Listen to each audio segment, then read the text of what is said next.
Bienvenue sur Afrique Today, la chaîne web TV francophone basée aux États-Unis. Nous vous remercions de visiter notre site web www.afriquetoday.com et de vous abonner à notre chaîne YouTube pour rester informé de nos actualités. Dans l'actualité, l'ailier ghanéen Christian Atsu a été retrouvé mort sous les décombres de l'immeuble où il vivait dans le sud de la Turquie, à la suite du tremblement de terre massif de la semaine dernière. Son agent turc, Murat Uzunmeh, a confirmé la nouvelle aux journalistes à Hatay.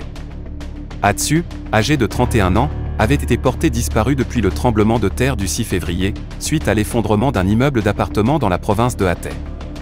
Le corps sans vie d'Atsu a été retrouvé sous les décombres, a déclaré Murat Uzunmeh. Actuellement, d'autres éléments sont encore en train d'être sortis. Son téléphone a également été retrouvé. The tragedy that occurred in Turkey about a week ago is one that was devastating, and we anxiously and nervously prayed that our brother Christian Atsu would be found alive. Antakya, la ville où se trouve Hatayspor, est la région la plus durement touchée par le tremblement de terre dans le sud de la Turquie. Atsu devait partir du sud de la Turquie quelques heures avant le tremblement de terre, mais il a décidé de rester avec le club de football Hatayspor après avoir marqué le but vainqueur lors d'un match de Super League le 5 février. Atsu a rejoint Hatayspor en septembre de l'année dernière après des passages dans les clubs de Premier League anglaise Everton, Chelsea et Newcastle United.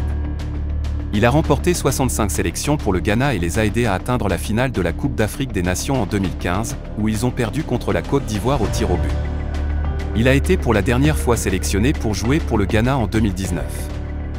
La mort tragique d'Atsu a été largement regrettée par les clubs de football et les fans du monde entier. Le club londonien Chelsea a présenté ses sincères condoléances à la famille et aux amis de Christian, ainsi qu'à tous ceux qui ont été touchés par la tragédie du tremblement de terre. Le séisme qui a frappé la Turquie et la Syrie a coûté la vie à plus de 45 000 personnes et de nombreuses personnes restent encore portées disparues. Les autorités locales continuent de travailler pour secourir les survivants et reconstruire les zones touchées. Je suis Philippe Ngangan, pour Afrique Today Web TV.